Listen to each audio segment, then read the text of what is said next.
Good morning students, myself Rajeshwari Devi Rathod, assistant professor in history.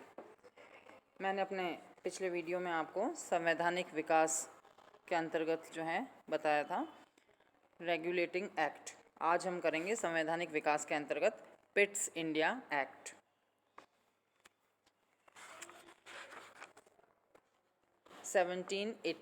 Pitt's India act 1774 से 1783 1774 से 1783 ईस्वी के बीच विभिन्न घटनाओं ने रेगुलेटिंग एक्ट के दोषों को स्पष्ट कर दिया था।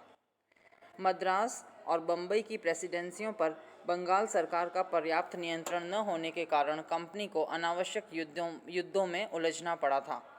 सर्वोच्च न्यायालय से संबंधित दोषों को 1781 ईस्वी के एक अधिनियम द्वारा दूर कर दिया गया, किंतु प्रशासन संबंधी दोष अभी भी विद्यमान थे। 1781-82 में इंग्लैंड की संसद ने वॉरेन हेस्टिंग्स को वापस बुलाना चाहा, किंतु कंपनी के हिस्सेदारों की सभा ने इसका सफलतापूर्वक विरोध किया। इससे कंपनी पर संसद का अपर्याप्त नियंत्रण भी स्पष्ट हो गया, अतः रेगुलेटिंग एक्ट में संशोधन करने की आवश्यकता महसूस की गई। प्रधानमंत्री यंग पिट ने एक विधेयक प्रस्तुत किया जो 1784 में पारित कर दिया गया। यह अधिनियम पिट्स इंडिया एक्ट के नाम से प्रसिद्ध हुआ। इस एक्ट के द्वारा कंपनी के शासन में निम्न व्यवस्थाएं की गईं। तो अब हम लेंगे पिट्स इंडिया एक्ट की धाराएं या व्यवस्थाएं। पहली, कंपनी शासन पर प्रभावी नियंत्रण रखने के लिए इंग्लैंड में 6 कमिश्नरों का एक बोर्ड गठित किया गया, जिसे बोर्ड ऑफ कंट्रोल कहा गया। इस बोर्ड में सेक्रेटरी ऑफ स्टेट तथा वित्त मंत्री के अतिरिक्त 4 अन्य सदस्य रखे गए, जिनकी नियुक्ति ब्रिटिश ताज द्वारा होती थी। सदस्यों के वेतन आदि का खर्चा भारत के राजस्व से वसूल करने का निर्णय लिया गया। दूसरा, संचालकों द्वारा भेजे जाने वाले प्रस्तावित आदेश तथा अन्य पत्र भारत भेजने से पूर्व बोर्ड ऑफ कंट्रोल द्वारा अनुमोदित होने चाहिए। बोर्ड किसी भी आदेश या पत्र के प्रारूप में संशोधन कर सकता था अथवा उस प्रारूप के स्थान पर नया प्रारूप तैयार कर सकता था। संचालकों द्वारा प्रस्तावित आदेश या पत्र बोर्ड द्वारा अस्वीकार भी किए जा सकते थे। बोर्ड को संचालकों की अनुमति के बिना भी आदेश या पत्र भेजने का अधिकार था। तीसरा, संचालकों में से 3 सदस्यों की गुप्त समिति गठित की गई, जिसे बोर्ड ऑफ कंट्रोल द्वारा गुप्त मामले प्रेषित किए जाते थे, जो अन्य संचालकों को नहीं बताए जाते थे। चौथा, भारत के गवर्नर जनरल की काउंसिल के सदस्यों की संख्या 3 कर दी गई, जिनमें एक भारत में ब्रिटिश सेना का मुख्य सेनापति होता था। गवर्नर जनरल को निर्णायक मत देने का अधिकार दिया गया। अब गवर्नर जनरल केवल एक सदस्य को अपने पक्ष में कर जैसा चाहे कर सकता था। पांचवा, गवर्नर जनरल की काउंसिल के समान ही बम्बई व मद्रास प्रेसिडेंसियों के लिए भी 3 सदस्यों की काउंसिल बनाई गई। मद्रास तथा बम्बई की सरकारों को पूर्ण रूप से बंगाल सरकार के अधीन कर दिया गया। यदि इन्हें कोई आदेश सीधे संचालकों से प्राप्त हो जो बंगाल सरकार के आदेशों के विपरीत हों, तब भी वे आदेश पहले बंगाल सरकार को भेजने होंगे तथा फिर बंगाल सरकार के आदेशानुसार ही कार्य करना होगा। 6, गवर्नर जनरल तथा गवर्नरों की नियुक्ति संचालक करते थे, किंतु उन्हें वापस बुलाने का अधिकार ब्रिटिश ताज को सौंपा गया। गवर्नर जनरल की नियुक्ति के लिए संचालकों को ताज की पूर्व स्वीकृति लेना आवश्यक था। 7, प्रथम बार कंपनी के भारतीय प्रदेशों को अंग्रेजी राज्य के प्रदेश कहा गया। गवर्नर जनरल तथा उसकी काउंसिल बोर्ड ऑफ कंट्रोल की बिना अनुमति के अथवा कम से कम गुप्त समिति की पूर्वानुमति के भारत में किसी शक्ति के विरुद्ध युद्ध की घोषणा नहीं कर सकेगी। इस एक्ट में ये घोषणा भी की गई थी कि भारत में राज्य विस्तार और विजय की योजनाओं को चलाना ब्रिटिश राष्ट्र की नीति, मान और इच्छा के विरुद्ध है।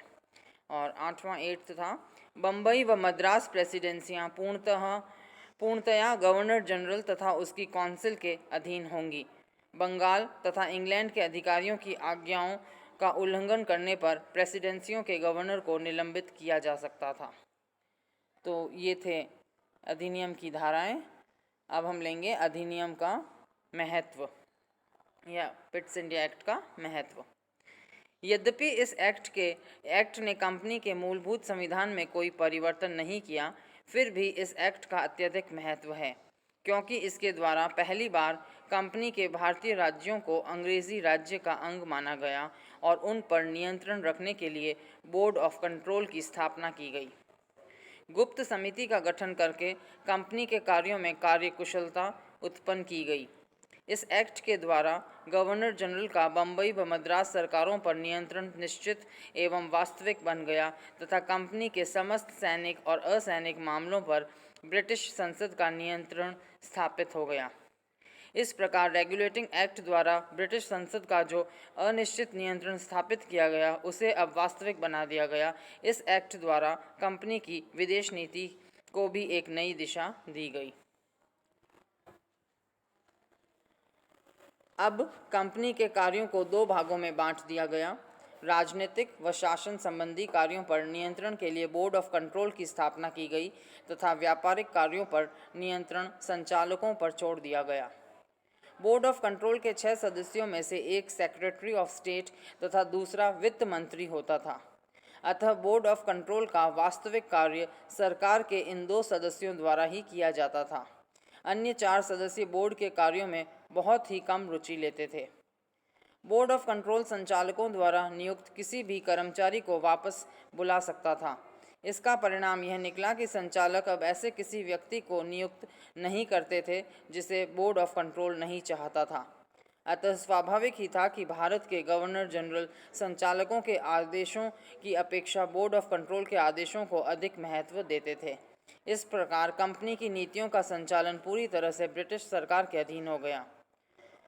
एल्बर्ट ने ठीक ही लिखा है, पिट ने कंपनी के संविधान में भारी परिवर्तन किए बिना ही भारत की ईस्ट इंडिया कंपनी पर सरकार का नियंत्रण स्थापित कर दिया।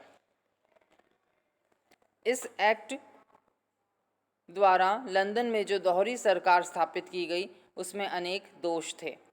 कंपनी पर शासन करने का दायित्व 2 संस्थाओं संचालक मंडल तथा बोर्ड ऑफ कंट्रोल पर छोड़ दिया गया, जिससे अनेक कठिनाइयां उत्पन्न हो गई।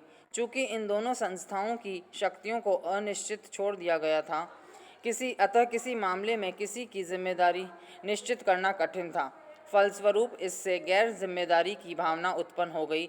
इस एक्ट में सबसे बड़ा दोष यह था कि बोर्ड ऑफ कंट्रोल राजनीतिक और सैनिक मामलों में नीति निर्धारित करता था, किंतु उन्हें लागू करने का दायित्व संचालकों पर छोड़ दिया जाता था।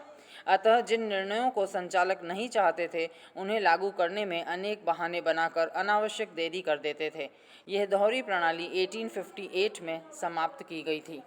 अब हम लेंगे इस एक्ट का मूल्यांकन या कंक्लूजन। इस अधिनियम के बनाने वालों के सामने अनेक कठिनाइयां थीं।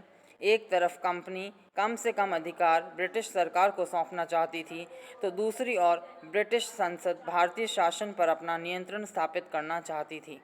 इसीलिए पिट ने दोहरा नियंत्रण स्थापित करके इस समस्या का समाधान किया तथा अनेक विरोधी हितों से तालमेल बिठाने का प्रयत्न किया। तो ये था पिट्स इंडिया एक्ट।